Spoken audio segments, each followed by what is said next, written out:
Welcome to special debate. ఇవాళ మనం తీసుకోబోయే subject చాలా టిపికల్ అయినటువంటి సబ్జెక్ట్. కర్నూలు జిల్లాకి సంబంధించినటువంటి ఆ దగ్గరలో ఉన్నటువంటి ఒక విలేజ్లో పునర్విక అనేటటువంటి ఒక పాప, ఆ పాపకి ఇప్పుడు 9 నెలల వయస్సు. ఆ అమ్మాయికి 5 ఏళ్ళు ఉన్నప్పుడు ఒక విచిత్రమైనటువంటి వ్యాధి ఆ అమ్మాయికి ఉంది అని చెప్పి తల్లిదండ్రులు కనుక్కున్నారు. అంటే బేసికల్గా ఆ అమ్మాయి కాళ్ళు చేతులు ఏమీ కదిలించట్లేదు, బాడీ మూమెంట్ లేదు, బాడీ కదలట్లేదు. ఏంటి దీని పరిస్థితి, ఎందుకంటే కదిలించట్లేదు, గ్రాడ్యువల్గా పికప్ అవుతుందని చెప్పి తల్లిదండ్రి వెయిట్ చేశారు చాలా రోజుల పాటు. బట్ 5 months వరకు చూసిన తర్వాత వాళ్ళు గతిలేని పరిస్థితుల్లో స్థానికంగా ఉండేటటువంటి కర్నూలులో ఉండేటటువంటి కొన్ని హాస్పిటల్కి వెళ్ళి చూపించారు. అక్కడ ఆ చూపించినప్పుడు మీరు హైదరాబాద్ తీసుకెళ్ళండి అని వాడు సలహా ఇస్తే అక్కడి నుంచి ఆ తల్లిదండ్రి హైదరాబాద్ తీసుకొచ్చి ఒక ప్రముఖ హాస్పిటల్లో వాళ్ళు చూపించినప్పుడు ఈ అమ్మాయికి ఒక ప్రత్యేకమైనటువంటి డిసీజ్ స్పైనల్ మస్కులర్ అట్రోఫీ అనేటటువంటి ఒక డిసీజ్ ఆ పాపకి ఏర్పడింది. అందువల్ల ఆమె కదిలించలేకపోతుంది. ఇది బై బర్త్ ఆమెకు వచ్చినటువంటి డిసీజ్. ఇది లోపల కండరాలు అట్లాగే నర్వ్ సిస్టమ్ ఇవేవి కూడా సరిగా పనిచేయట్లేదు. దాన్ని మళ్ళీ నార్మల్ స్థితికి మళ్ళీ దాన్ని తీసుకురావాలి అంటే దానికి ఒక ఇంజెక్షన్ ఇవ్వాల్సినటువంటి అవసరం ఉంది. ఆ ఇంజెక్షన్ పేరు జోలోజెస్మా అనేటటువంటి ఇంజెక్షన్. అది బహుశా యూఎస్ నుంచి ఇక్కడికి తెప్పిస్తారనుకుంటాను. ఆ ఇంజెక్షన్ ఖరీదు దాదాపు 16 కోట్లు అవుతుంది అని చెప్పి, అంటే ట్రీట్మెంట్ ఇంజెక్షన్ మొత్తం కలిపి 16 కోట్లు అవుతుందని ఆ హాస్పిటల్ వాళ్ళు చెప్పినట్టుగా మనకున్నటువంటి సమాచారం. అయితే సాధారణంగా ఇది రేర్గా వచ్చేటటువంటి కేస్ ఇది. అయితే అసలు నిజానికి ఇది కోర్స్ ఆఫ్ ద మెడికేషన్ ఏమిటిది, ఎన్ని సంవత్సరాలు చేయాలి, లేకపోతే ఎన్ని నెలలు చేయాలి, లేదా ఎన్ని రోజులు చేయాలి, చేస్తే 9 నెలల పాప ఇంజెక్షన్ని తట్టుకునేటటువంటి కెపాసిటీ ఆ పాపకి ఉంటుందా, 16 కోట్ల రూపాయలు ఒక సామాన్యుడైనటువంటి వ్యక్తి ఎక్కడి నుంచి తేగలడు. ఆ పాప యొక్క ఫాదర్ ఒక బార్బర్ షాప్లో బార్బర్గా పనిచేస్తున్నటువంటి స్థితి అతనిది. కుటుంబం గడవడానికే చాలా కష్టపడాల్సినటువంటి పరిస్థితుల్లో అతను ఈ 16 కోట్లు ఎక్కడి నుంచి సంపాదించగలడు. ప్రభుత్వాలు కానీ, సీఎం రిలీఫ్ ఫండ్లు కానీ, పిఎం రిలీఫ్ ఫండ్లు కానీ, లేదా మీడియా ద్వారా తెలిసి ఉన్నటువంటి దాతలు కానీ, వీళ్ళందరూ కూడా ఏం చేస్తున్నారు, ఎట్లా చేస్తున్నారు, వాళ్ళంతా ఇస్తారు డబ్బులు, లేకపోతే 16 కోట్లు అక్యుములేట్ చేస్తారు. ఇంత చేసినా ఆ పాప జీవితం సజావుగా కొనసాగుతుందా? ఇట్లా అనేక రకాలైనటువంటి ప్రశ్నలు దానికి సంబంధించి ఉన్నాయి. వీటన్నిటికీ సమాధానం తెలుసుకునే ప్రయత్నం చేయడం కోసమే ఈ డిబేట్ చేస్తున్నాం. దీంతో మనకి ప్రధానంగా డాక్టర్ కార్తీక్ పీడియాట్రిషియన్ మనతో పాటు జూమ్లో ఉన్నారు. అలాగే డాక్టర్ వర్షా మోనిక పీడియాట్రిషియన్ న్యూరో, ఆమె స్పెషలైజ్డ్ ఇన్ న్యూరో, ఆమె కూడా మనతో లైవ్లో ఉన్నారు. అట్లాగే డాక్టర్ హరిదేవరాయ్ చౌదరి, ఆయన కూడా ఉన్నారు. మరికొద్ది సేపట్లో ప్రముఖ న్యూరో సర్జన్ డాక్టర్ రంగనాథం గారు కూడా మనతో స్టూడియోలో జాయిన్ కాబోతున్నారు. సరే, ముందుగా డాక్టర్ వర్షా మోనిక న్యూరో పీడియాట్రిషియన్, ఆవిడతో ముందు మాట్లాడే ప్రయత్నం చేద్దాం. వర్ష గారు నమస్కారం. నమస్తే అండి. నేను కేసు డీటెయిల్స్ అన్నీ చెప్పాను, మీరు కూడా వినే ఉంటారు. ఈ పునర్విక అనేటటువంటి పాప 5 నెలలకి వాళ్ళు డయాగ్నోస్ చేశారు. ఆమె కాళ్ళు చేతులు శరీరం అంతా కూడా కదపలేనటువంటి పరిస్థితిగా ఉంది. దాన్ని ఇందాక చెప్పినట్టుగా స్పైనల్ మస్కులర్ అట్రోఫీ అనేటటువంటి వ్యాధిగా దాన్ని నిర్ధారించారు. దానికి ఇవ్వాల్సినటువంటి ఇంజెక్షన్కి మొత్తం ఇంజెక్షన్ ఖరీదు అంతా కలిపి దాదాపు 16 కోట్లు అవుతుందనేది ఒక హాస్పిటల్ వాళ్ళు చెప్పారు. అయితే దీంట్లో ఉండేటటువంటి పాసిబిలిటీ ఎంత, ఈ ఇంజెక్షన్ ఇచ్చిన తర్వాత ఆమె మళ్ళీ నార్మల్గా మారిపోయేటటువంటి అవకాశం ఉందా, how long it will take? Okay, నమస్తే అండి. నేను డాక్టర్ వర్షారెడ్డి. నేను పీడియాట్రిక్ న్యూరాలజిస్ట్ని. సో ఈరోజు యాక్చువల్లీ మనము we are discussing this with lot of emotion because it's about a 9-month-old baby. So ఆ డిసీజ్ పేరు ఏంటంటే స్పైనల్ మస్కులర్ అట్రోఫీ. రీసెంట్ గా సోషల్ మీడియాలో చాలా ట్రెండ్ అవుతుంది, స్టోరీస్ చూస్తున్నాం. దీనివల్ల పేరెంట్స్ కి చాలా ఫియర్, కన్ఫ్యూజన్, హెల్ప్లెస్నెస్ కలుగుతుంది. Not only parents of Punarvika, for other parents also. So మనం ఈ డిస్కషన్ ని will make remove the fear from the parents and give a clear understanding of the disease first, clarity, and then what about the drugs and the hope about the each drug what are available. So నేను as a pediatric neurologist గా SMA అనేది నేను practice చేసినప్పటి నుంచి చూస్తున్నా. నా training period అప్పుడు కూడా నేనే personally I had some compassionate programmes, అంటే యుఎస్ బ్రాండ్ వాళ్ళతో క్రియేట్ చేసి we used to give drugs spine లో కానీ, ఈవెన్ ఓరల్ మెడికేషన్ సిరప్స్ కానీ, ఇవన్నీ మేము ఆల్రెడీ చేస్తున్నామండి. సో ఆ టైంలో ప్రాబ్లీ ఈ సోషల్ మీడియా సెన్సేషన్ లేదు కాబట్టి ఈ డిసీజ్ అంత అవేర్నెస్ రాలేదు. But once in while north ఇండియాలో ఒకసారి ఒక అమ్మాయి చేసినప్పుడు ఇలానే అవేర్నెస్ క్రియేట్ అయింది. ఇప్పుడు మనకు తెలుగు స్టేట్స్ లో ఎక్కువ ట్రెండింగ్ అవుతుంది కాబట్టి now more and more people are getting to know about the disease. ఇది ఒక రేర్ డిసీజే కానీ but it is not that we are not seeing. So we see these kind of cases regularly. So SMA అంటే spinal muscular atrophy. ఇది ఒక rare genetic neuromuscular disorder. So simple గా చెప్పాలంటే మన బాడీలో మజిల్స్ మూవ్ అవ్వడానికి బ్రెయిన్ నుంచి సిగ్నల్స్ రావాలి. సో ఆ సిగ్నల్స్ స్పైనల్ కార్డ్ ద్వారా నరాలకు వచ్చి నరాల నుంచి మజిల్ మూవ్మెంట్ అనేది జరుగుతుంది. సో ఎస్ఎంఏలో ఏమవుతుందంటే ఈ మూవ్మెంట్ కంట్రోల్ చేసే మోటార్ న్యూరాన్స్, ఆ నర్వ్ సెల్స్ అనేది డ్యామేజ్ అవుతూ ఉంటాయి. సో ఎస్ఎంఎన్ జీన్ డిఫెక్ట్ వల్ల ఆ ప్రోటీన్ అనేది ప్రొడ్యూస్ కాదు, SMN1 ప్రోటీన్. ఆ ప్రోటీన్ అనేది ఈ నరాలు అనే వైర్స్ కి ఒక ఫ్యూయల్ లాగా. సో సపోజ్ ఆ ప్రోటీన్ అంశం తక్కువైంది అనుకోండి, ఆ మజిల్స్ కి వెళ్ళే సిగ్నల్స్ వీక్ అవుతూ ఉంటాయి నరాల ద్వారా. సో అందుకు మజిల్ వీక్నెస్ వస్తుంది. సో యాక్చువల్లీ ఇది ఒక నరం రిలేటెడ్ ప్రాబ్లం, కానీ మజిల్స్ ని ఎఫెక్ట్ అవుతుంది. Okay, yeah. అంటే అంతవరకు మీరు దానికి సంబంధించినటువంటి వివరణ ఇచ్చారు. మీరు ఎప్పుడైనా ఇట్లాంటి కేసు చూసారా గతంలో? ఎస్. సో మేము వెరీ ఆఫెన్ చూస్తుంటామండి. యాక్చువల్లీ ఇండియాలో మనకు ఎగ్జాక్ట్ స్టాటిస్టిక్స్ ఆఫ్ ఇన్సిడెంట్స్ లేదు, కానీ మనకు ఇండియాలో క్యారియర్ స్టేటస్ చాలా ఎక్కువ ఉంది. సో అందుకే మనకు జెనెటిక్ కౌన్సిలింగ్ అనేది చాలా important and awareness of parents also is very important. So every ప్రెగ్నెన్సీలో even both parents silent carriers ఉన్నా కూడా ఎవ్రీ ప్రెగ్నెన్సీలో మనకు 25% బేబీ అఫెక్టెడ్ ఉంటుంది. మిగతా 50% of the baby carrier status ఉండొచ్చు పేరెంట్స్ లాగా సైలెంట్ గా డిసీజ్ లేకుండా. మిగతా 25% మాత్రమే మనకు సివియర్ డిసీజ్ ఎఫెక్ట్ అయ్యే ఛాన్సెస్ ఉంటుంది. ప్రతి ప్రెగ్నెన్సీలోనూ ఇదే రిస్క్ అనేది క్యారీ అవుతుంటుంది. సో జెనెటిక్ కౌన్సిలింగ్ అనేది ఎక్స్ట్రీమ్లీ ఇంపార్టెంట్. అండ్ దీంట్లో కూడా వేరియస్ టైప్స్ ఉంటాయండి. అంటే టైప్ 0 మనము అంటే బర్త్ ఇమీడియట్ గా చూస్తాం బర్త్ అప్పుడు, ఇది మోస్ట్ సివియరెస్ట్ ఫార్మ్. ఇది మనకు ఈవెన్ బేబీ పుట్టక ముందు కడుపులో ఉన్నప్పుడు మూమెంట్స్ తక్కువ ఉండడము, ఆర్ పుట్టిన వెంటనే బ్రీతింగ్ డిఫికల్టీ రావడం, ఎక్కువసేపు వెంటిలేటర్ లో ఉండడం, ఎక్కువ రోజులు వెంటిలేటర్ తీయలేని పరిస్థితి రావడం, ఫీడింగ్ డిఫికల్టీస్, బ్రెస్ట్ ఫీడింగ్ తీసుకోకపోవడం, అండ్ యునో వెయిట్ గెయిన్ అవ్వకపోవడం, ఇవన్నీ చూస్తాం.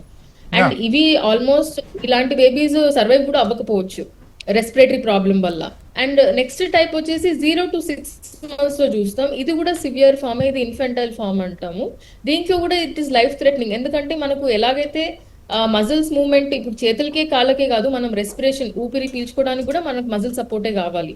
సో ఆ రెస్పిరేటరీ మజిల్ వీక్నెస్ వల్ల కూడా వాళ్ళు తరచుగా ఇన్ఫెక్షన్స్ కి గురవ్వడం, ఫీడింగ్ ఇష్యూస్ రావడం, ఆస్పిరేషన్స్ రావడం, వాళ్ళు కూడా it is life threatening. Type 2 వచ్చేసి మనకు 6 to 18 months ఏజ్ లో చూస్తాము. దీంట్లో పిల్లలు యాక్చువల్లీ ఇనిషియలీ కొంచెం బాగానే ఉంటారు, కూర్చోగలుగుతారు, కానీ దాని తర్వాత మైల్ స్టోన్స్ అనేది అంటే నడవడం, నిల్చోవడం అవి జరగవు. కూర్చున్న తర్వాత వచ్చే మైల్ స్టోన్స్ అనేది రీచ్ అవ్వవు. ఇది టైప్ 2. టైప్ 3 ఫామ్ ఏంటంటే ఇది కొంచెం ఓల్డర్ పిల్లల్లో, అంటే వాళ్ళు ఆల్రెడీ కూర్చొని నడిచి వాకింగ్ అన్ని చేస్తుంటారు, బట్ లేటర్ రిగ్రెషన్ అవుతుంది. ఆ నడిచడం కూడా కొంచెం తగ్గిపోవడం, ఆర్ వీక్నెస్ ఉండడం నడవడంలో, ఇలాంటిది. దెన్ అడల్ట్ ఫామ్ లో కూడా ఉంటుంది, అది టైప్ 4. అది actually rare and milder form కూడా కాబట్టి చాలా వరకు డయాగ్నోస్ కూడా అవ్వవు. సో ఇక్కడ ఏంటంటే SMA earlier onset severe disease, later onset is milder disease. Okay, అంటే ఇది టైప్ 1 డిసీజ్ అంటున్నారు యాక్చువల్ గా. అంటే ఇది తల్లి నుంచి కానీ తండ్రి నుంచి కానీ లేకపోతే సంక్రమించేటటువంటి అవకాశం ఉందా? అవునండి, అది క్యారియర్ టెస్టింగ్ చేస్తుంటే ప్రాబ్లీ పేరెంట్స్ మేబీ క్యారియర్స్ అయి ఉండొచ్చు అండి. సో టైప్ 1 0 to 6 months లోనే మనకు లక్షణాలు కనిపిస్తాయి. సో ఏజ్ వైజ్ మనం చూసుకుంటే కొన్ని రెడ్ ఫ్లాగ్స్ ఉంటాయి డెవలప్మెంట్ కి ఏదైనా కూడా. సో ఏవి పేరెంట్స్ ఐడెంటిఫై చేసి పికప్ చేస్తారంటే, నార్మల్లీ మనకు 0 to 3 months పుట్టిన వెంటనే ఫస్ట్ 3 months లో కూడా కొన్ని మైల్ స్టోన్స్ ఉంటాయండి. అంటే నెక్ కంట్రోల్, ఇది మెడ నిల్చోవడం అంటారు కదా, సో అది కొంచెం స్టార్ట్ అవుతుంది. అండ్ మనం క్రై, ఎప్పుడైతే బేబీ క్రై చేస్తుందో వీక్ క్రై కాకుండా లౌడ్ గా ఉండాలి. అండ్ యాక్టివ్ మూవ్మెంట్స్, కాలు చేతులు మూవ్మెంట్స్, ఇవన్నీ యాక్టివ్ మూవ్మెంట్స్ చూస్తాం 0 to 3 months లో. సో ఒకవేళ ఎస్ఎంఏ లో బేబీ మనం 0 to 3 months లోనే ఐడెంటిఫై చేయాలంటే బేబీ ఫ్లాపీగా ఉంటుంది, అంటే floppy infant, very loose, soft, ఎక్కువ పైకి లేకపోవడం, అంటే పాజిటివ్ ఆఫ్ మూవ్మెంట్స్ అనేది కనిపిస్తుంది, చాలా తక్కువ మూవ్మెంట్స్. పాప ఏడ్చినా కూడా చాలా వీక్ గా అనిపిస్తుంది. అండ్ ఫీడింగ్ ఇంటర్మిటెంట్ గా తీసుకోవడం, ఫీడింగ్ తక్కువ తీసుకోవడం, ఇలాంటివి మనం చూస్తాం.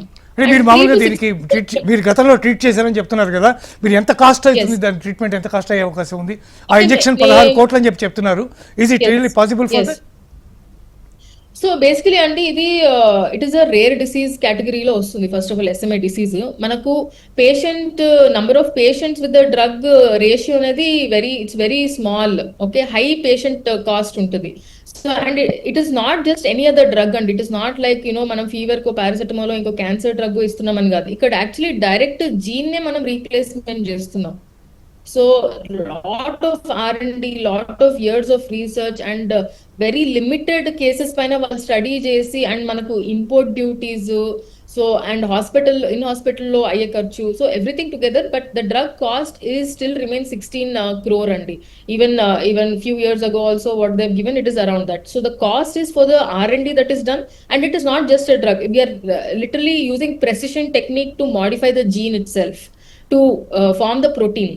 Okay okay, thank you so much Varsha గారు, చక్కటి వివరణ ఇచ్చారు మీరు. Thank you so much. Devaraj Chowdary గారు, మీరు చెప్పండి మీ ఎక్స్పీరియన్స్ లో ట్రీట్మెంట్ ఆప్షన్స్ అండి. అపార్ట్ ఫ్రమ్ ఈ 16 crore drug we have other 2 medicines also which are available which are lesser cost. Spine కి ఇంజెక్షన్ ఇస్తాం. సో 2 అదర్ మెడిసిన్స్ కూడా ఉన్నాయి ఇదే కండిషన్ కి. స్పిన్రాజా అంటాము, ఇది ఇంట్రా స్పైనల్ ఇంజెక్షన్స్. ఓకే, ఇది మనం రిపీటెడ్ లైఫ్ లాంగ్ ఇస్తూ ఉండాలి కొన్ని మంత్స్ వరకు. సో ఇది కూడా ఫస్ట్ ఇయర్ లో మనకు 6 crores అవుతుంది. నెక్స్ట్ 2 to 3 years లోనే మనకు ఆల్మోస్ట్ 3 crores లాగా అవుతుంది. ఇది ఒక మల్టిపుల్ ఇంజెక్షన్ స్పైన్ లో ఇచ్చేది. Okay, so that is also available. And now ఇప్పుడు సిరప్ ఫామ్ లో కూడా ఇంకొక మెడిసిన్ అవైలబుల్ ఉందండి, SMA-కే రిజ్డిప్లామ్ అంటారు. సో ఇది డైలీ మెడిసిన్, ఇది ఇంట్లోనే ఇవ్వచ్చు. దీనికి హాస్పిటల్ అడ్మినిస్ట్రేషన్ నార్మల్ సిరప్ లాగానే ఇవ్వచ్చు. ఓకే, అంటే ఆల్టర్నేటివ్ ఇంకో 2 మెడిసిన్స్ కూడా ఉన్నాయంటారు. Yeah, thank you so much. Gene therapy మాత్రం less than 2 years వాళ్ళకి. Okay okay okay, thank you so much Varsha గారు. చాలా విలువైనటువంటి సమాచారం, మీ ఎక్స్పీరియన్సెస్ కూడా మాకు తెలియజేసినందుకు ధన్యవాదాలు. సార్ హరిదేవరాజ్ చౌదరి గారు, సార్ మీరు చెప్పండి, మీ యొక్క దీంట్లో ఎప్పుడైనా మీకు ఇట్లాంటి కేసు చెప్పండి తగిలిందా? దీని గురించినటువంటి మీకు ఎట్లాంటి సమాచారం ఉంది? అంటే ఒకటేంటంటే ఇది చాలా రేర్ డిసీజ్ అండి. ఇది అంటే వెరీ మచ్ రేర్ డిసీజ్ అన్నమాట. దాదాపు లక్షల్లో ఒకళ్ళకి అన్నట్లు చూస్తూ ఉంటాము. అండ్ పర్టికులర్ గా ఈ చిన్న ఏజ్ లో ఎర్లీ ఈ జువెనైల్ పీరియడ్ లో వచ్చేది ఏంటంటే చాలా రేర్ టైప్ ఇది. సో ఇది మెయిన్ ప్రాబ్లం ఏంటంటే the cost effective of the drug అన్నమాట. సో అంటే ఇప్పుడు ఇట్లాంటి పాపం ఈ పేదవాళ్ళకి పిల్లలకి వాళ్ళకి రావటం అనేది చాలా బాధాకరమైన విషయం. అంటే దీనికి ఈవెన్ ద డ్రగ్ ఇచ్చినా సరే వాళ్ళకి ఏంటంటే దీంతో పాటు continuous monitoring is very important అండి. ఇప్పుడు ఈ డ్రగ్ ఇంట్రావీనస్ ఇచ్చిన తర్వాత వీళ్ళకి ఏంటంటే సైడ్ ఎఫెక్ట్స్ చాలా ఎక్కువ ఉంటాయండి. ఈ సైడ్ ఎఫెక్ట్స్ లో మెయిన్ ఏంటంటే లివర్ బాగా ఎఫెక్ట్ అయ్యిందండి, liver enzymes. So continuous monitoring liver కి ఉండాలన్నమాట. అంటే కంటిన్యూస్ లివర్ టెస్ట్ చేస్తాం, మళ్ళీ బ్లడ్ ప్లేట్లెట్స్ కూడా తగ్గే అవకాశం చాలా ఎక్కువ ఉంటుంది అనమాట. సో ఇటు రొటీన్ గా బ్లడ్ టెస్ట్ చేస్తా, ఇటు లివర్ ఫంక్షన్ టెస్ట్, ఇవన్నీ కంటిన్యూస్ టెస్ట్లు చేస్తా వాళ్ళని మానిటరింగ్ చేస్తూ ఉండాలన్నమాట. ఇది చాలా ఇంపార్టెంట్. అంటే ఇక్కడ ఏంటంటే వీళ్ళకి మెయిన్ థింగ్ ఏంటంటే ఈ లివర్ ఎఫెక్ట్ కనుక ఉన్నట్లు ఉంటే మాత్రం immediate hospital should take care of the further line of treatment. అందుకోసం ఏం చేస్తారంటే వీళ్ళని స్టీరాయిడ్స్ లో పెడతారండి. ఈ డ్రగ్ ఇచ్చే ముందల మళ్ళీ డ్రగ్ ఇచ్చిన తర్వాత కూడా కంటిన్యూస్ స్టెరాయిడ్స్ ఉంటుంది అనమాట, స్టెరాయిడ్స్ మీద ఉంటారు. సో ఈ స్టెరాయిడ్ మానిటరింగ్ కూడా చాలా ఇంపార్టెంట్. ఎప్పుడైనా స్టెరాయిడ్ గబాలన వాళ్ళు వామిటింగ్ అయినా సరే మళ్ళీ కంటిన్యూస్ స్టెరాయిడ్ ఇచ్చేటట్లు ఉండాలన్నమాట. సో ఈ స్టెరాయిడ్స్ ఇస్తే ఏమైందంటే ఆ లివర్ ఎఫెక్ట్ కాకుండా ఇటు ప్లేట్లెట్స్ డౌన్ కాకుండా ఇవన్నీ మెయింటైన్ చేస్తుంటది అనమాట. సో ఇది ఒక లాంగ్ టర్మ్ ట్రీట్మెంట్ అండి, it's not a short term. So ఈ కంటిన్యూస్ మానిటరింగ్ వల్ల అట్లీస్ట్ ఏంటంటే we can try to save the child and we can see the better results from the child అనమాట.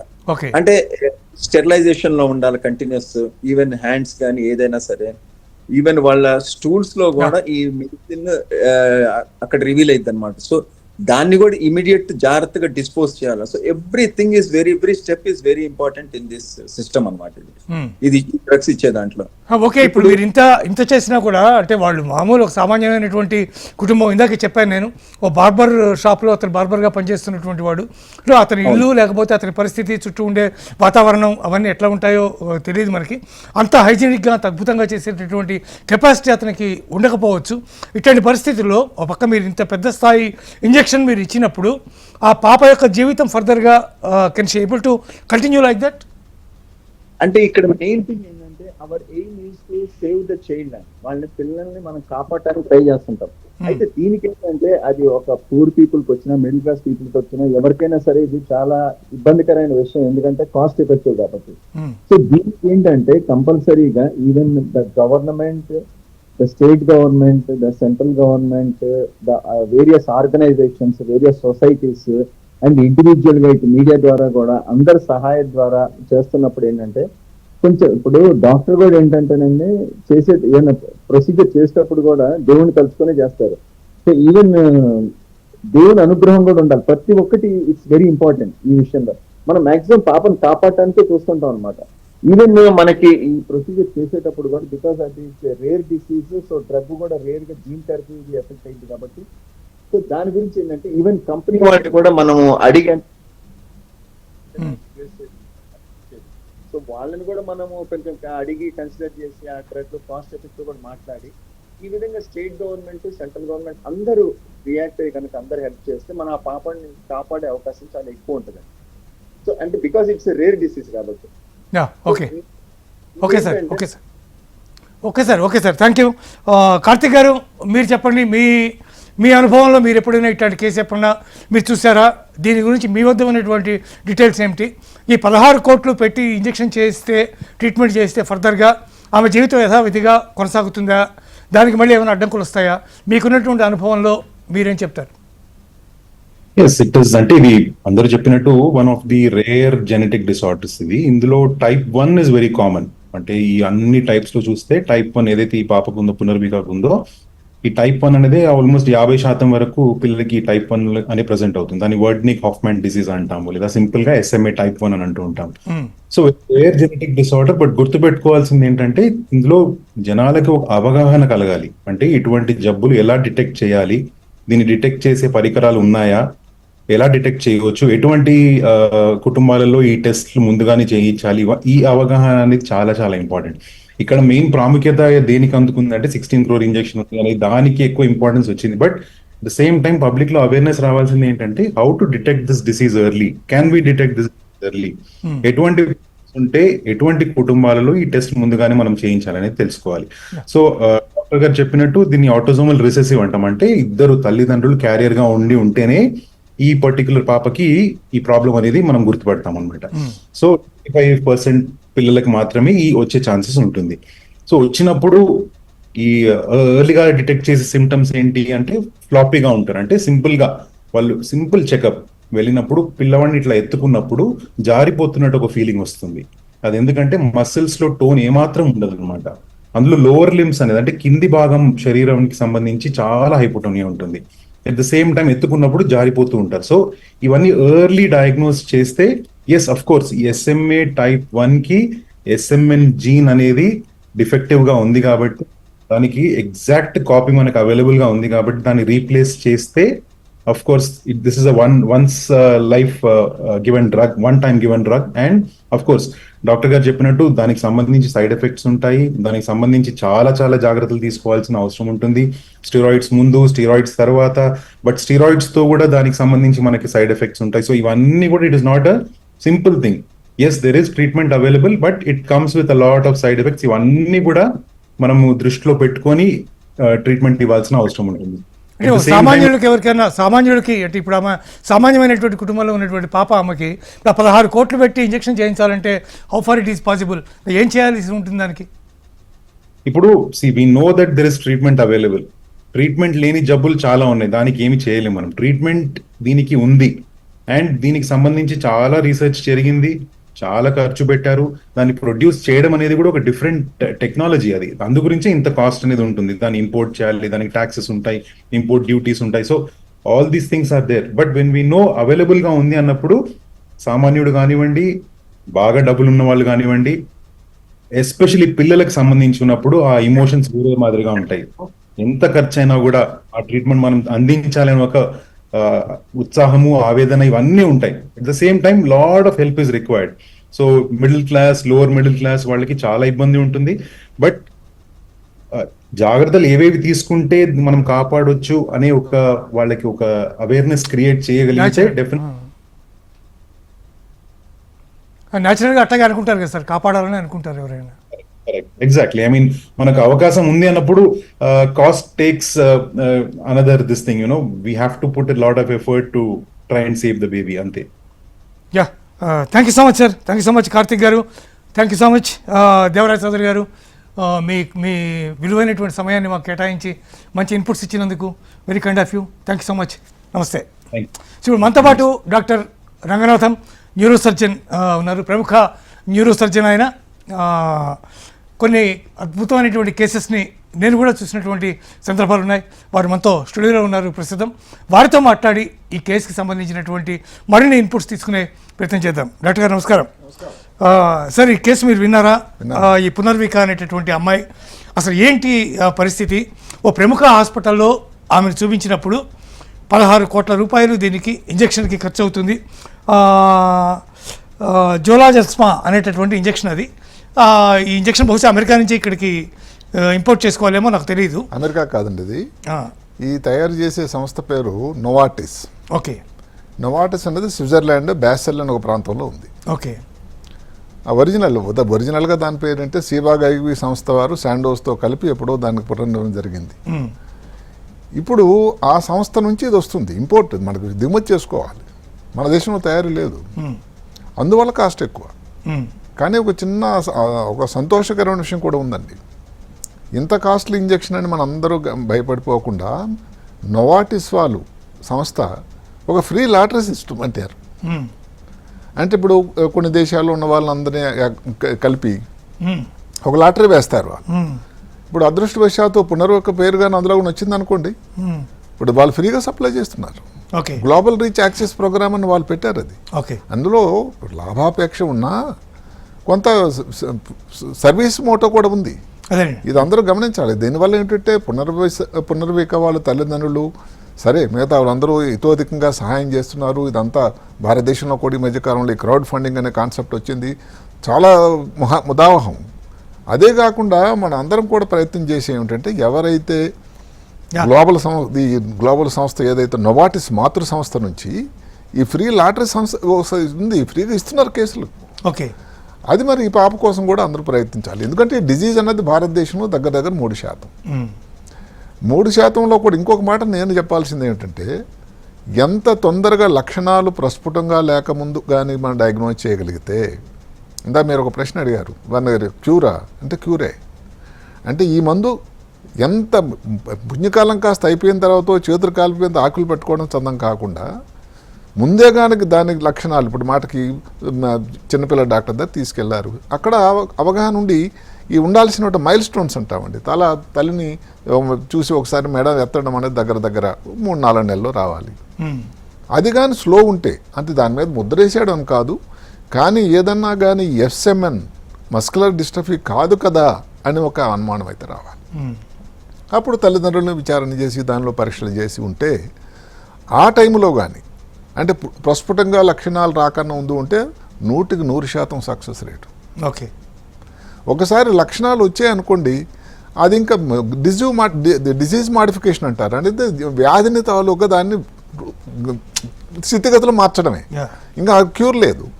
కాబట్టి ఇక్కడ ఎప్పుడు కూడా టైం ఎక్కడ ఎంత ప్రిసైజ్గా ఎంత కరెక్ట్గా డయాగ్నోజ్ చేయగలిగారు, ఏ సమయంలో ముఖ్యంగా వాళ్ళు చెప్పడం ఏంటంటే 6 మాసాల లోపల కానీ చేయగలిగితే. ఇప్పుడు పునర్వికాకున్న లక్షణాలను బట్టి మరి అది వర్తిస్తుందా లేదా మనం ఆలోచించాలి. 5 monthsకి they have gone to the hospital వెళ్తే వాళ్ళు మా దగ్గర కాదు, ఇది మీరు హైదరాబాద్ తీసుకెళ్ళని చెప్పారు. అది జరిగింది. అవును, తీసుకొచ్చారు. అవును.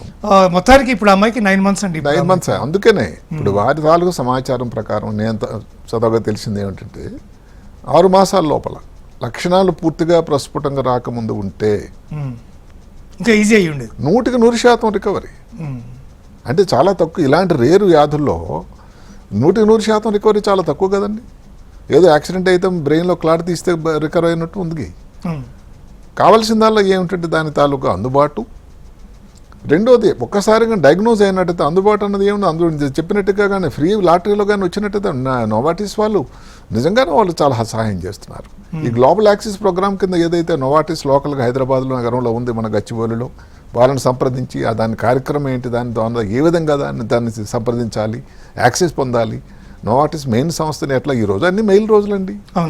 అదే కానీ చేసినట్టయితే ఆ అదృష్టం తనకు కూడా రావచ్చు. ఎందుకు మనకు నిజంగానే ఆ ఇంజెక్షన్ 16 కోట్ల రూపాయలు ఉంటుంది. 16 కోట్లు.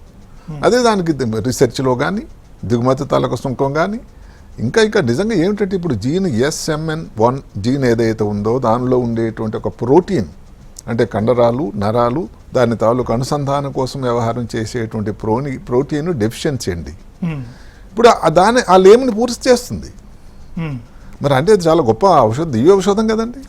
ఏదో హిమాలయ పర్వతాలను తీసుకురావక్కర్లా, ఇప్పుడు అక్కడెక్కడో స్విట్జర్లాండ్ నుంచి తీసుకొచ్చారు. కానీ దానివలన ఇంతర్ వ్యాధి, లేటు వ్యాధి ప్రాబ్లమ్స్ కానీ వచ్చినట్టయితే ఎంతవరకు జీవితాంతం వెంటిలేటర్ మీద, మింగలే కష్టం, రైట్ ట్యూబ్ నుంచి ఫీడింగు, ఛాతిలో ఇన్ఫెక్షను, ఇంకా మూత్రంలో ఇన్ఫెక్షన్, అంటే జీవితాంతం బెడ్ మీద ఉండే పరిస్థితి నుంచి ఒక వ్యాధికి 100% రికవర్ ఉండడానికి కానీ ఆస్కారం ఉండేటువంటిది ఏదో గుడ్డిలో మెల్ల మాదిరి డెఫినెట్గా ఇది ముదాహంగా సంతోషం కదండి. అందువల్ల ఏంటంటే ప్రయత్నం అనేది అందరూ ప్రయత్నం చేస్తున్నారు, అందరూ హితోతంగా వాళ్ళు క్రౌడ్ ఫండింగ్ చేస్తూ ఇస్తున్నారు. రెండో దిశలో కూడా ఈ ఫ్రీగా వచ్చేటువంటి యాక్సెస్ అన్నది ఎంత తొందరగా రాగలదు, ఈ సంస్థ ఏదైతే మన గచ్చిబౌలిలో వెలిసి ఉందో వారి ద్వారా ప్రయత్నం చేసి తెప్పించడం అన్నది, ఒకవేళ ఆ free lottery system all over the country ప్రపంచంలో, మరి ఈ పాపగాను అదృష్టం ఉంటే ఇప్పుడు భారతదేశంలో ఇలాగ యాక్టివ్ ఉండే ప్రపంచం మొత్తం మీద ఎన్ని కేసెస్ ఉండొచ్చు? ప్రపంచం మొత్తం చెప్పడం కష్టం అండి. మన దేశంలో అయితే దగ్గర 3% ఉన్నారు, అంటే 140 కోట్లకి దగ్గర 34,000 ఎంతమంది ఉన్నారని అది. అందులో ఎంతమంది, అందులో పూర్తిగా నేను చెప్పేది ఏమిటంటే ఆ పాప మాదిరి ఉండే లక్షణాలు ఇంత తొందరగా డయాగ్నోజ్ చేసిన లక్షణాలు కావాలి. ఇప్పుడు 2 సంవత్సరాలు అయిపోయింది అనుకోండి, అప్పుడు బర్న్అవుట్ కేసు కదండి. దానికి ఏమిటంటే ఇంకా మిగతా ఉన్నాయి, రెసిడిప్లామ్ అని, లేకపోతే స్పిన్నారాజా అని, అంటే ఏమిటి వ్యాధిని మాడిఫై చేసేవి అంతే. అయితే అలా గడుస్తుంది, మళ్ళీ జీవితాంతం వాడాలి. దీంతో జోల్సెన్స్మా దీంతో అడ్వాంటేజ్ ఏమిటంటే ఒకటే ఒక ఇంజెక్షన్, ఒక్క ఇంజెక్షన్తోనే ఇంత గొప్ప పనితనం జరుగుతుందంటే నిజంగా దాన్ని ప్రయత్నం చేయాలి. అయితే ఏంటంటే 16 కోట్లు అనేది చాలా కాస్ట్. దానికి నా సలహా, ఒకవేళ అవకాశం ఉంటే భారత ప్రభుత్వం ఇదో విధంగా ఏదో ఆయుష్మాన్ భారత్ అనే కార్యక్రమాల్లో ఇప్పుడు ఆరోగ్యశ్రీ స్టేట్ గవర్నమెంట్లో ఇది ఇంక్లూడ్ చేసి జరుగుతుందా అన్నది, ఒక్క ఇంజెక్షన్ కోసం, ఒక్క పాప కోసం ఇలాగ ఇవ్వగలగరా అన్నది మరి నేను దాని గురించి చెప్పడం కష్టం. కానీ ఆయుష్మాన్ భారత్లో భారత ప్రధాని గారు, లేకపోతే ఆరోగ్య మంత్రి గారు, శాఖ మంత్రి గారు ఇలాంటివి ఈ ఒకటే కేసు కాదు కొన్ని ఉన్నాయి కాబట్టి దాని గురించి తదేకంగా వాళ్ళు విమర్శ చేసి ఏదో సహాయం చేయాల్సిన అవసరం అయితే ఉంది. ఈ లాటరీ సిస్టమ్ కూడా చాలా గొప్ప మంచి ఆలోచన, దాని గురించి ప్రయత్నం కూడా చేస్తే ఈ పాపకు మంచి భవిష్యత్తు ఉండవచ్చు. అంటే దిగుమతి సుంకం లేకుండా చేసేటటువంటి అవకాశం అది కూడా ఉంటుంది. అది ప్రభుత్వం తలుచుకుంటే ఉంది కదండి. దిగుమతి సుంకం తగ్గిందంటే కాస్ట్ తగ్గిపోతుంది. దానికి తోడు వాళ్ళు నవాటిస్ వారిని మాత్రం ఇందాక మన దగ్గర ఉండే సంస్థ ద్వారా బాబు ఇది పరిస్థితి అనుకొని కొంతమంది ఏదో ఒక 10,000 15 మంది దాన్ని సంతకం చేసినట్టయితే దానివల్ల కూడా కొంతవరకు వాళ్ళ మనసు కరిగి నిజానికి ఈ పాపకి ఇంతమంది భారతదేశంలో ఒక రాష్ట్రం నుంచి ఇంతమంది చేస్తున్నారు రికమెండేషన్ అనే దానికి సహాయం కూడా చేస్తారు. అంటే వాళ్ళు ఆ ఫ్రీ అన్న కాన్సెప్ట్ అంటూ పెట్టడం వల్ల మనకు ఒక లీవే ఇది దొరికింది. అది కూడా ఉపయోగించుకోవడం అనేది నా ప్రకారం చాలా సహాయం. డాక్టర్ వర్ష ఇందాక చెప్తూ దీని తర్వాత కూడా చాలా హైజీనిక్గా ఉండాలి, మొత్తం అంతా కూడా ఇన్ఫెక్షన్స్ వస్తాయి, అట్లాగే ఇటువంటి ఇంజెక్షన్స్ ఇచ్చినప్పుడు సైడ్ ఎఫెక్ట్స్ కూడా చాలా వరకు వస్తాయి దీని నుంచి, వాటి నుంచి కాపాడుకోవడానికి మళ్ళీ తగినటువంటి మెడికేషన్ ఇవన్నీ కావాలని వాళ్ళంతా చెప్తూ ఉన్నారు. అంటే మీరు ఇంత అనుభవజ్ఞులు కదా, అంటే అతను సామాన్యమైనటువంటి ఒక బార్బర్ షాప్లో పనిచేసే వ్యక్తి, అతను ఇవన్నీ చేయగలరా ముందు జీవితంలో? ఆ పాపకి పెరుగుతున్న కొద్దీ తగినటువంటి పరిస్థితి కల్పించగల అవకాశం ఉంటుందా? అంటే ఇమీడియట్గా వచ్చేటువంటి ఇబ్బందులు కానీ ఎదుర్కొంటే, ఉదాహరణకి ప్లేట్లెట్స్ తగ్గిపోతాయి, లేకపోతే లివర్ మీద దాని ప్రభావం రావచ్చు. మూడోది ఏమిటంటే అన్నిటికంటే ప్రమాదకరమైనది గుండె మీద దాని ఒక ప్రమాదం రావచ్చు, గుండెపోటు లాంటిది. అంటే చిన్నపిల్లల్లోనే ఇలాంటి, అంటే గుండెపోటు కాకపోయినా గుండెకి సంబంధించిన ఏదైనా ఇబ్బందులు రావడం, అలాంటి కానీ రాకుండా చూసుకొని ముందే కానీ మనం జాగ్రత్తలు తీసుకొని చేస్తే డెఫినెట్గా ఎక్కువ రోజులు. ఇప్పుడు స్టెరాయిడ్ అన్నది ఎంతమంది అంటే ఇప్పుడు మేము పిట్యూటరీ గ్రంథి ఆపరేషన్ చేస్తాం, లేకపోతే కొన్నిసార్లు జీవితాంతం స్టెరాయిడ్ వాడుతూనే ఉంటారు. కొన్ని రుమటాది వ్యాధులు ఉన్నాయి, వాళ్ళు చాలా ఎక్కువ శాతం చాలా సంవత్సరాలు వాడతారు స్టెరాయిడ్ అన్నది ఒక ఇమ్యూనో రోగ నిరోధక వ్యవస్థను సప్రెస్ చేయడానికి ఇచ్చేటువంటి మందు. ఇది కూడా అలాంటిదే. అలాంటప్పుడు ఏంటంటే ఇన్ఫెక్షన్గా రావడానికి ఆస్కారం ఉంది. దానికి ఏదో గ్లాస్ డోర్లు లేకపోతే ఇలాంటివి చేయాల్సిన అవసరం లేదు. మామూలు జాగ్రత్తలు తీసుకుని ఇప్పుడు మాట కిడ్నీ ట్రాన్స్ప్లాంట్ చేసుకుంటారు. మనం బయట చూస్తూ ఉంటాం, చాలామంది మాస్క్ వేసుకొని వెళ్తూ ఉంటారు. లివర్ ట్రాన్స్ప్లాంట్ ఎన్ని సంవత్సరాలు బతుకుతున్నారు. అలాంటిది డైరెక్ట్గా కాకపోయినా ఇందులో ఈ ఇంజెక్షన్ ఇవ్వడం వల్ల ఈ సైడ్ ఎఫెక్ట్స్ ఇమీడియట్గా రాకుండా ఉండేటువంటి చూసుకున్నట్టయితే కొన్ని నెలల పాటు దాని కానీ ప్లేట్లెట్స్ కానీ లివర్ తాలూకా ఫంక్షన్ ఎలా ఉంది ఒక మంచి ప్రసిద్ధమైనటువంటి పీడియాట్రిషియన్ దగ్గర ఫాలో అయితే ఆ తర్వాత జీవితం బాగానే ఉంటుంది. ఎందుకంటే వాళ్ళు గ్యారెంటీ ఒకటి ఇచ్చారు కదా 100% రికవరీ అని.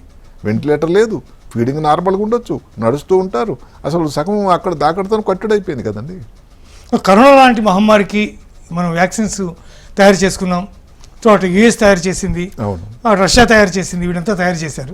ఇంత భయంకరమైనటువంటి రేర్ అయినటువంటి ఒక కేసు సామాన్యులను దృష్టిలో పెట్టుకుని ఒక మామూలుగా ఇంట్లో పని చేసుకుని ఏ రోజుకి ఆ రోజు కూలి చేసుకుని బతికేటటువంటి కుటుంబాలని దృష్టిలో పెట్టుకుని దీనికి ఏదైనా వ్యాక్సిన్ తయారు చేసేటటువంటి అవకాశం కానీ దాని మీద ఎటువంటి ప్రయత్నాలు కానీ ఏమైనా జరుగుతున్నాయా?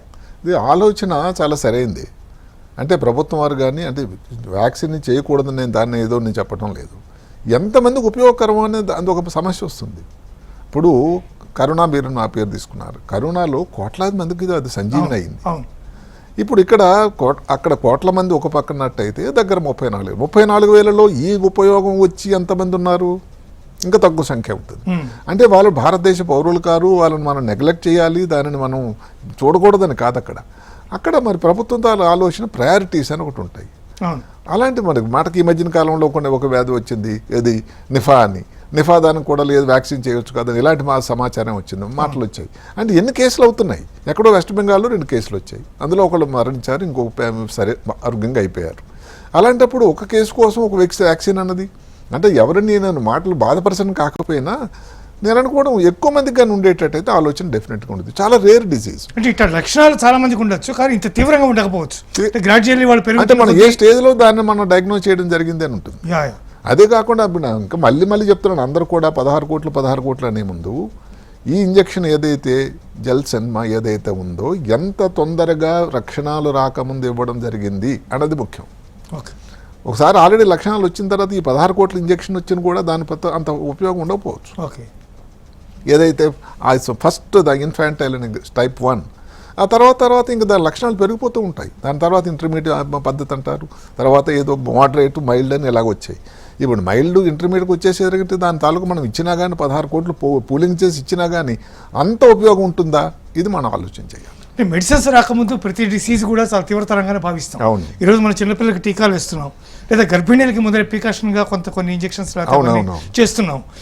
దాని ఇప్పుడు కలరా, మసూచి ఇట్లాంటివన్నీ ఒకప్పుడు వేల సంఖ్యలో ప్రజల్ని తినేసినటువంటి రోగాలు అవన్నీ. ఈరోజు అవన్నీ చాలా చిన్న ఇష్యూస్గా మనం ట్రీట్ చేస్తున్నాం, వాటికి ముందే మనం ఇంజెక్షన్స్ చేసేస్తున్నాం. అంటే నా ఉద్దేశం అది. కాబట్టి అంటే కొన్నాటికి ఇది కూడా ఒక నార్మల్. తప్పకుండా సైన్స్ అన్నది నిరంతర ప్రవాహంలాగా ముందు పురోభివృద్ధి చెందుతూ ఉంది, అంతే కదండి. ఒకప్పుడు క్యాన్సర్ వ్యాధి లేదని ఇప్పుడు మాటకి ఎవరో కొంతమంది శాస్త్రజ్ఞుల ప్రకారం 2030 కల్లా అసలు మనిషినికి నార్మల్ ఇబ్బందుల వల్ల అంటే వయసుతో వచ్చిన మార్పుల వల్ల మరణాలు లేవు అని. అది వినడానికి చాలా గొప్ప స్టేట్మెంట్ కూడా వాళ్ళు చెప్తారు. నానో రోబోస్ అని వచ్చాయండి.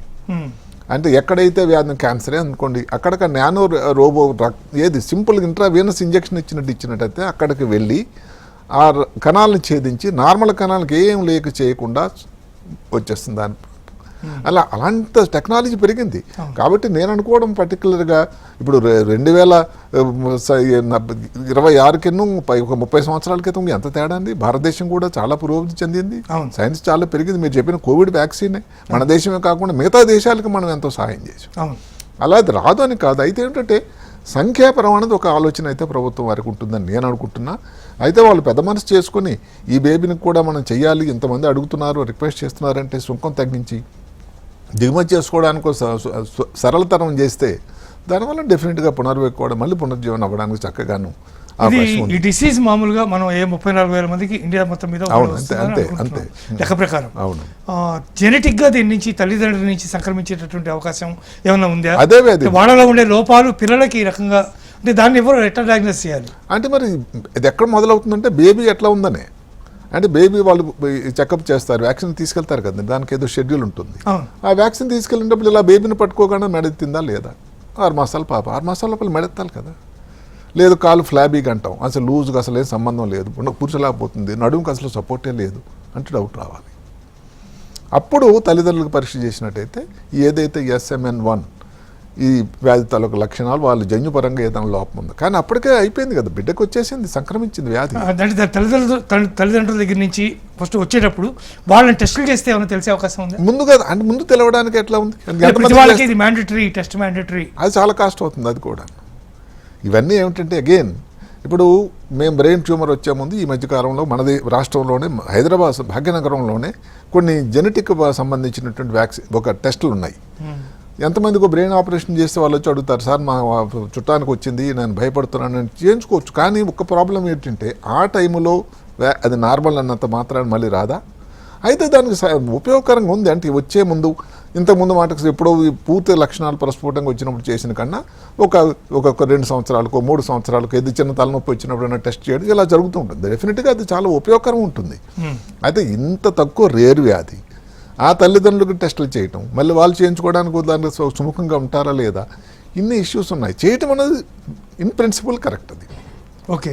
అంటే మామూలుగా రాష్ట్ర ప్రభుత్వాలు కానీ లేకపోతే కేంద్ర ప్రభుత్వాలు కానీ ఏదైనా ప్రత్యేకమైనటువంటి కేసు తప్పకుండా ఇలాంటి రేర్ వ్యాధుల కోసం సహాయం అన్నది పర్టికులర్గా ఏదైతే ఉన్నాయో MNCs కానీ లేకపోతే ఈ ఏదో అందరికీ సహాయం చేసేటువంటివి కూడా ఉన్నాయి ఎన్నో, ఇవన్నీ కూడా ఆలోచన చేయాల్సిన విషయం డెఫినెట్గా. దానిలో తన వంతు భారత ప్రభుత్వం కానీ రాష్ట్ర ప్రభుత్వాలు కానీ కొంత నిధులు కేటాయించి వాళ్ళ కోసం సహాయం చేయాల్సినటువంటి బాధ్యత అవసరం కూడా ఉందని నేను అనుకుంటున్నాను. ఇప్పుడు మీరు ఇందాక చెప్పారు ఇంజెక్షన్ తీసుకున్న తర్వాత లివర్కి కొంత ఇబ్బంది కలగచ్చు, ప్లేట్లెట్స్ పడిపోవచ్చు, లేదా హార్ట్కే డైరెక్ట్గా రావచ్చు.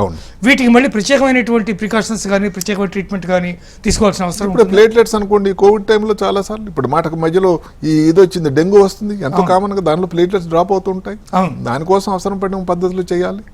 అదే కాకుండా లివర్లో ఏదైనా ఉందో లివర్ ఫంక్షన్ టెస్ట్ అని కానీ అల్ట్రాసౌండ్ అని చాలా సింపుల్ టెస్ట్, ప్రమాదకరమైంది కొంత ఇబ్బందికరమైంది ఉన్న దాంట్లో హార్ట్ మీద, దాని మీద ఒక కార్డియాలజిస్టు. అంటే ఇప్పుడు ఒక మల్టీ సిస్టమ్ ఇది అనమాట.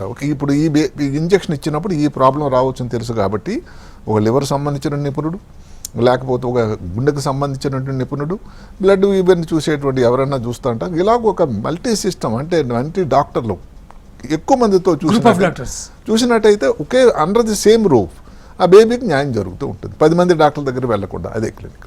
ఎప్పటిదాకా ఈ హైజీనిటీ అంటే ఆ అమ్మాయి పూర్తిగా సంరక్షించబడింది అని మనకు అర్థం కావడానికి how many years it will take? అంటే ఒకసారి కానీ ఇంజెక్షన్ అన్నది ఈ లక్షణాలు రాకముందు కానీ ఇచ్చి ఆ పాప అందరం కోరుకున్నది అది అదృష్టవశాత్తు ఆ 100% రికవరీలో కానీ ఉండేటట్టయితే, స్టెరాయిడ్స్ ఏదో దీనికి జీవితాంతం అవసరం నాకు తెలిసినంత వరకు లేదు. ఆ ఇబ్బందులు పొడసోపకుండా ఉండేదానికి ఆ సప్రెషన్ అయిపోతే ఇంకా నార్మల్ బేబీ. ఎందుకంటే ఇప్పుడు ఆ బేబీ కానీ నార్మల్ నడుస్తూ భోజనం చేస్తూ ఆయాసం ఇబ్బంది లేదు, వెంటిలేటర్ పెట్టాల్సిన అవసరం లేదు, ఆక్సిజన్ లేదు, అలాగైతే మరి నార్మల్ లంగ్స్ అన్నీ అయిపోయినాయి కదండి. వాళ్ళకి అసలు ఈ కాంప్లికేషన్స్ వచ్చే అవకాశమే తగ్గిపోయిపోతుంది. సేవ్ చేయాల్సిందల్లా ఇబ్బంది రాకముందు. అందువల్ల ఏమిటంటే మనం 2-3 స్టెప్స్గా ఆలోచిస్తుంది. ఒకటి డయాగ్నోసిస్ అనేది తొందరగా చేయటం. ఎంత తొందరగా అయితే అందరూ కూడా సహాయం చేసి భారత ప్రభుత్వం కానీ రాష్ట్ర ప్రభుత్వం కానీ ఈ సంస్థలు ఏవైతే ఉన్నాయో అవన్నీ కూడా ఎంత తొందరగా దానిని ఫ్రీగా కానీ ట్రై చేయడం కానీ, ఒక పక్క నుంచి రెండో పక్క నుంచి క్రౌడ్ ఫండింగ్ కానీ చేసి, క్రౌడ్ ఫండింగ్ ఇప్పుడు ఒకవేళ ఫ్రీగా వచ్చినా కూడా మిగతా దాంట్లో కాంప్లికేషన్ రాకుండా ఉండడానికి, వచ్చినా కూడా దానికి ఇబ్బంది రాకుండా ఉండడానికి సహాయం పడుతుంది. అందువల్ల సహాయం చేయాల్సిన అందరూ చేస్తున్నారు, వాళ్ళందరినీ మనం అభినందించాలి. రాష్ట్ర ప్రభుత్వం కొంతవరకు పెద్ద మనసుతో, భారత ప్రభుత్వం ముఖ్యంగా వారి దగ్గర నిధులు కొంచెం ఎక్కువ ఉంటాయి కాబట్టి వారు కూడా చేసినట్టయితే ఇలాంటి బేబీలు ఎవరైతే రేర్ డిజీజ్ వాళ్ళు కూడా భారతీయులే, భారత పౌరులే కాబట్టి వాళ్ళను కూడా కాపాడేటువంటి చూడాల్సిన బాధ్యత కూడా ప్రభుత్వానికి కొంత ఉంది. అంటే ఆర్థికపరమైనటువంటి క్రౌడ్ ఫండింగ్ కానీ ఇవన్నీ చేసేటప్పుడు మామూలుగా దీంట్లో అనేక రకాలైనటువంటి వ్యవస్థలు ఉంటాయి. అవును, మనం అనేక రకాలైనటువంటి నేరాలను చూస్తున్నాం, లేకపోతే ఇవన్నీ చూస్తున్నాం. ఇట్లాంటి నేపథ్యంలో ఒక జెన్యున్ అయినటువంటి కేసుని కూడా ఇది కరెక్ట్ కాదు అనుకునేటటువంటి దానికి ఏదైనా ఇప్పుడు మనకి స్టేట్ బ్యాంక్ వారే అనుకోండి, ఈ అమ్మాయి పాపం పేరు మీద ఒక అకౌంట్ ఓపెన్ చేసి వెళ్ళేటువంటి డైరెక్ట్గా క్యాష్తో కాకుండా ఏదో చెక్ కానీ ఫోన్పే కానీ ఆ అకౌంట్లోకి వెళ్ళేటట్టు అక్కడ ఫ్రాడ్కి తక్కువ ఛాన్స్ కదా. అదే కాకుండా ముఖ్యమైనటువంటి అధికారి ద్వారా పర్యవేక్షణలు జరుగుతూ ఉంటే ఇలాంటి ఇబ్బందులు అంటే పైగా ఇది కూడా కేవలం ఇక్కడతో సరిపోలేదు, ఈ 16 కోట్లతో ఇది సరిపోదు. తర్వాత అమ్మాయికి కావాల్సినటువంటి మిగిలిన రక్షణ ఇవ్వాలంటే అటు హార్ట్ కానీ లేకపోతే లివర్ కానీ చుట్టూ ఉండే హైజీనిటీ కానీ లేకపోతే అమ్మాయిని కేర్ఫుల్గా జాగ్రత్తగా, అది పెద్ద కాంప్లికేషన్. ఇప్పుడు ఈ ఇంజెక్షన్ అంత కాస్ట్లీ ఇది కాదు కాబట్టి ఎక్కడెక్కడైతే చిన్నపిల్లల వ్యాధుల కోసం ఉండే నిపుణులు, చిన్నపిల్లల డాక్టర్లు ఇప్పుడు ప్రతి రాష్ట్రంలో, మన రాష్ట్రంలో కూడా, ప్రతి తెలుగు రాష్ట్రాలు, 2 పొరుగు రాష్ట్రంలో కూడా చిన్నపిల్లలు ఉండేటువంటి వ్యాధులకు చూసే పీడియాట్రిక్స్ నిపుణులు ఏవైతే ఉన్నారో వాళ్ళందరికీ దీని అవగాహన ఉంది. అది పెద్ద విషయం కాకపోవచ్చు నా ప్రకారం. ముఖ్యంగా టైం అన్నది, ఏ టైంకి మనం డయాగ్నోస్ చేయగలుగుతున్నాం, మనం అది సోకాల్ ఇన్ఫాంటైల్ అన్నదే ఏదైతే అన్నిటికంటే కామనెస్ట్ దాంట్లో ఆ స్టేజ్లో గుర్తించాలి. ఇప్పుడు మీరు చెప్పిన దాని ప్రకారం అమ్మాయికి ఆల్రెడీ 9 months 9 months అవుతుంది. కాబట్టి She's ఇప్పుడు late by చూస్తూ- 3 months. ఒకటి ఏంటంటే ఆ లక్షణాలు చాలా ప్రస్ఫుటంగా ఉన్నట్టు అనిపిస్తున్నాయి నాకు. అవును, తను మెడెత్తలేరు, కూర్చోలేకపోతుంది, నడుము సరిగ్గా బలం లేదు, కాళ్ళు పని చేయటం లేదు. అంటే నేను తల్లిదండ్రుల్ని ఏదో డిప్రెస్ చేయడానికి ప్రయత్నం కాకపోయినా సైన్స్ ప్రకారం ఈ లక్షణాలు ఉన్న సమయంలో ఈ మందు తాలూకా ప్రభావం ఎంతవరకు ఉంటుంది అని మనం వేచి చూడాలి. అంటే సాధారణంగా వాళ్ళు గెస్ట్ చేసేటటువంటి అవకాశం లేదు కాబట్టి వాళ్ళు మామూలుగా వస్తుంది లేదు. ఇక్కడ ఎవరిని కూడా నింద పట్టించి కాదు, ఎందుకంటే డయాగ్నోసిస్ అన్న దాని జరిగింది. తర్వాత వాళ్ళ ఆర్థిక పరిస్థితి దానికి ఎంతైనా దోహదకారిగా లేదు. ఈ క్రౌడ్ ఫండింగ్ రావడం అన్నది ఒక రోజు జరిగేది కాదు. ఇవన్నీ చెప్పడం వరకు బాగుంది. ఎంఎన్సీస్ కానీ, గవర్నమెంట్ కానీ, లేకపోతే ఎన్జిఓస్ కానీ ఎవరు ఎంతవరకు చేయగలరు, ఎన్నాళ్ళు చేయగలరు అన్నది అవసరం. ఇప్పుడు వెళ్ళేది మన పక్కన ఊరికి వెళ్ళొచ్చు మందు తీసుకొచ్చేది కాదు కదండి. అక్కడ నవాటిస్ వారు అక్కడ నుంచి స్విట్జర్లాండ్ నుంచి దిగుమతి చేయాలి. ఇంతవరకు ఇండియాలో ముఖ్యంగా ఇది తయారీ లేదు. తయారీలు ఉంటే సొంత తక్కువైపోయేది కదండి. ఇప్పుడు ఆ ఇంపోర్ట్ దిగుమతి రావడం వల్ల కాస్ట్ ఎక్కువ ఉంది. తర్వాత అసలు జీన్స్ మార్పిడి కింద అర్థం చేసుకోవాలి అంతే కదా. జీన్స్ తేడా ఉంది, SMN1 జీన్, ఆ జీన్కి బదులుగా ఇది పనిచేస్తుంది. మరి లేకపోతే 100% రికవరీ అనేది దేంట్లో ఉంటుంది? అంత దివ్యశోధమే. ఆ విధంగా చూస్తే వాళ్ళు చెప్పిన ప్రకారం అసలు చాలా గొప్ప ఫలితాలు ఉన్నాయి. ఒక స్టేజ్ దాటిపోయి క్రౌడ్ ఫండింగ్ లేట్ అయ్యి ఏదన్నా కారణం వల్ల లేట్ అయితే ఇంకా దానివల్ల ఇచ్చినా కూడా ఎంత ఉపయోగం అవుతుందని మరి ఇంకొకసారి ఏది టీమ్ ఆఫ్ డాక్టర్స్ ఆలోచన చేయాల్సి ఉంటుంది దీని మీద నిపుణులు. రెండోది ఏంటంటే కాకపోతే ఆల్టర్నేటివ్ మందులు ఉన్నాయి, ఏది డిస్ట్రిప్లామ్ అని, లేకపోతే ఎసిన్రాజా, అవన్నీ కూడా మరి ఇంక లైఫ్ లాంగ్ వాడాలి. అలా చూస్తే ఖర్చు కూడా తక్కువేం కాదు కదా. ఇప్పుడు అందువల్ల ఇది నాణ్యానికి 2 వైపులు ఉండేటట్టే ఫస్ట్ ఏమిటంటే ఎంత ముందుగా మనం డయాగ్నోస్ చేయగలం అన్నది ముఖ్యం. ఎంత తొందరగా ఈ క్రౌడ్ ఫండింగ్ రూపంలో కానీ దేని నుంచి ఆ సుంకం ఏదైతే ఉందో దానికి జరుగుతుంది అన్నది ఒకటి. ఎంత ఇంజక్షన్ అనేది ఒకటే, మనకు హాస్పిటల్ అడ్మిట్ చేసి ఇంట్రావెనస్ ఇంజక్షన్ ఇచ్చినాడు, దాని ముందు స్టెరాయిడ్ ఇవ్వడం, తర్వాత కూడా స్టెరాయిడ్ ఇవ్వడం, ఫాలో అవ్వడం. పెద్ద ఎక్కువ రోజులు హాస్పిటల్ ఉండాల్సిన అవసరం కూడా లేదు. ఫాలో అవ్వడం అనేది ఏ చిన్నపిల్లల డాక్టర్ అయినా దానిలో అవగాహన ఉండే డాక్టర్ చూస్తే సరిపోతుంది. కావాల్సిందల్లా ఏమిటంటే 2 మొదటి స్టెప్ అన్నది డయాగ్నోసిస్, రెండోది ఆ రొక్కాన్ని ఎంత చేయాలి, అందుబాటులో రావాలి. ఇంత లోపల నా ప్రకారం ఇదైతే నేను వస్తున్నప్పుడు దాని సమాచారం సేకరిస్తూ ఉంటే ఈ లాటరీ సిస్టమ్ మళ్ళీ ఎందుకు నొక్కి వక్కానిస్తున్నానంటే లాటరీ సిస్టమ్ అన్నది పాపకి అదృష్టం ఉండదు తన పేరు మీదుగా వచ్చినట్టయితే ఇంకా మరి వాళ్ళు సప్లై చేస్తున్నారు, గ్లోబల్గా రీచ్ అందరికీ వాళ్ళు ఇస్తున్నాం అన్నారు. అందువల్ల భారతదేశం ఎంతమందికో సహాయం చేసిన దేశం కోవిడ్ వ్యాక్సిన్లో. నేను అనుకోవడం నవాటి సంస్థ వాళ్ళు చాలా మన దేశం నుంచి ఇన్ని లాభాలు సంపాదిస్తున్నారు. సో తొందరగా ఈ దేశానికి పెద్ద దేశం 140 కోట్ల దేశం ఇది. అందువల్ల ఇలాంటి వాళ్ళకి కొంచెం మంచి పెద్ద మనసుతో చూసుకొని తొందరగా లాటరీలో వచ్చినట్టయితే తొందరగా అందజేసే అవకాశం కూడా ఉంది. నిరాశ చెందాల్సిన అవసరం లేదు. ఇది కూడా ఒక గట్టి ప్రయత్నం ఈ దిశలో కూడా జరగాలని నేను అనుకుంటున్నాను. సుదీర్ఘమైనటువంటి మీ ఈ మెడికల్ జర్నీలో మీకు ఎప్పుడైనా ఇటువంటి కేసు తగిన సందర్భం ఏమైనా ఉందా? ఇది చాలా రేరు. బేసికల్గా ఏమిటంటే చిన్నపిల్లల డాక్టర్లు ఇప్పుడు ఈ మధ్య కాలంలో కదండి రేర్ వ్యాధి డిజీజ్ అనే అవగాహన వచ్చింది. ఇప్పుడు వాటికి ఒకప్పుడు చికెన్ పాక్స్ అనుకున్నాం, స్మాల్ పాక్స్ భారతదేశం, పోలియో ఆల్మోస్ట్ వెళ్ళిపోతుంది, కోవిడ్ వచ్చింది, భారతదేశంలో పెద్ద ఇబ్బంది లేకుండా ఇప్పుడు అయిన తర్వాతే కదా ఈ రేర్ డిసీజ్ గురించి అవగాహన వచ్చింది. ఇప్పుడు అదే కాకుండా ఇలాంటి అప్పుడప్పుడు ఒక్కోసారి కేసులు వచ్చిన తర్వాత మధ్యలో ఒకసారి ఏదో కోర్టులో కూడా వెళ్ళారు, ఏది మస్కులర్ డిస్ట్రఫీతో బాధపడిన తల్లిదండ్రులు దానికి ఇంకా మేము జీవితానికి దానికి చేయాలి దానికని ఇలాంటివన్నీ వచ్చిన తర్వాత సడన్గా తెర మీదకి వస్తుంది. మళ్ళీ ఇంకా మిగతా విషయాలు ఉంటారు, ప్రజలు మర్చిపోతూ ఉంటారు. అందువల్ల ఏమిటంటే ఈ రేరు వ్యాధుల మీద అవగాహన అనేది ఉన్నది. ఇంకా దీని మీద కాదు, లివర్లో కానీ గాచర్స్ కానీ చాలా ఉన్నాయి అలాంటి వ్యాధులు. ఇది ముఖ్యంగా ప్రస్తుతానికి వచ్చింది కాబట్టి దీన్ని చేయాల్సిందల్లా ఈ 2 పద్ధతుల్లో చేసినట్టయితే ముఖ్యంగా నాకు అనిపించింది, ఎన్నిసార్లు నేను చెప్పినా మళ్ళీ రిపీట్ చేస్తున్నాను, ఏదైతే ఉందో లాటరీ సిస్టంలో ఫ్రీగా సప్లై చేసేటువంటి అవకాశం ఉన్నది కాబట్టి మన అదృష్టం అందులో పరీక్షించుకోవడం అనేది తప్పేం లేదు. భారతదేశంలో ఒకటి దీన్ని తయారు చేయదలుచుకుంటే ఎంతకాలం పట్టచ్చు? అది నా ప్రకారం ఇప్పుడు ప్రతిదీ 2030 కల్లా మనం అక్కడికి అంతరిక్షానికి వెళ్దామని, మన సొంత స్టేషన్ తయారు చేద్దామని. సో నేను అనుకోవడం ఇప్పుడున్న సైన్స్ ప్రగతి ఏదైతే, సైన్స్ అండ్ టెక్నాలజీ ఏదైతే ఉందో, యంగ్ సైంటిస్టులు అందరూ వచ్చిన తర్వాత అది పెద్ద, నేను మామూలుగా ఆశావాదిని, అది పెద్ద లేట్ ఏం కాదు. మన నవార్టిస్ట్కి ధీటుగా మన వాళ్ళు తయారు చేసే రోజులు కూడా వచ్చాయి. దానికి పేటెంట్స్ కావాలి, ఇది కావాలి. భారత ప్రభుత్వానికి ఉన్నటువంటి కనెక్షన్స్తోని దీనికి డెఫినెట్గా ఈ మాటలు కానీ ఎక్కడైనా వారిని చెవులోకి చేరినట్టయితే, దీని గురించి ఆలోచన చేసినట్టయితే, దానికి ఎక్కడైనా ఒక హబ్ ఓపెన్ చేసి ఈ తయారీ కోసం, ఇలాంటి రేర్ ఒక్కటే కాదు, ఇలాంటి రేర్ డిజీజ్ కంటి కానీ చేసినట్టయితే నేను అనుకోవడం భారతదేశానికి ఏది అసాధ్యం కాదు. Okay, thank you so much sir. Right. చాలా విలువైనటువంటి సమాచారాన్ని, ముఖ్యంగా లాటరీ సిస్టంలో దీనికి ఒక అవకాశం ఉంది అనే విషయాన్ని వాళ్ళ తల్లిదండ్రులు కనుక ఈ డిబేట్ చూసినట్టయితే డెఫినెట్గా వాళ్ళు ఆ ప్రయత్నం చేసే అవకాశం ఉంది. నిరాశ పొందాల్సిన లేదండి. Yeah. తర్వాత ఒకసారి మన అదృష్టం, ఇప్పుడు ఎంతమంది కూడా లాటరీ వచ్చింది అంటారు, ఎక్కడికో దుబాయ్ వెళ్ళి పనిచేశాడు, అసలు ఎక్స్పెక్ట్ చేయలేదు, ఆయన అక్కడ డ్రైవర్గా పనిచేస్తున్నాడు, కోట్లు వచ్చిందని మనం వింటూ ఉంటాం. అవును అంటే మరి అలాంటి అదృష్టవంతుల్లో మన జాబితాలో ఒకరు ఎందుకు లేకూడదు? అవును, ఇదే కానీ నోబార్టీ సంస్థ వాళ్ళు కానీ మేము ఫ్రీగా ఇస్తాం లేదు, మీరు కొనాల్సిందంటే మనకు అవకాశం లేదు. అవును. అంటే ఇంకొక దారి భగవంతుడు ఏదో ఒక దారి క్లోజ్ అయిపోతే రెండో దారి ఓపెన్ చేస్తారట డోరు. అవును, ఏమో అలాంటి అవకాశం ఇచ్చాడేమో. డెఫినెట్లీ సార్, వాళ్ళకి తల్లిదండ్రులకు కూడా తెలియజేసేటటువంటి ప్రయత్నం మేము తప్పకుండా చేస్తాం. ఈ అవకాశం ఉంది. దయచేసి అందరూ గమనించండి, ఎక్కడైనా ఈ ఏదైతే ప్రోగ్రామ్ను చూస్తున్న వాళ్ళందరూ కూడా, కర్నూలు వారు మా దగ్గరే పేషెంట్, ఒక కర్నూలు పేషెంట్ వచ్చారు, నేను వాళ్ళ ద్వారా కూడా వాళ్ళకి సమాచారం అందజేయడానికి కూడా ప్రయత్నం చేస్తాను. Thank you so much sir.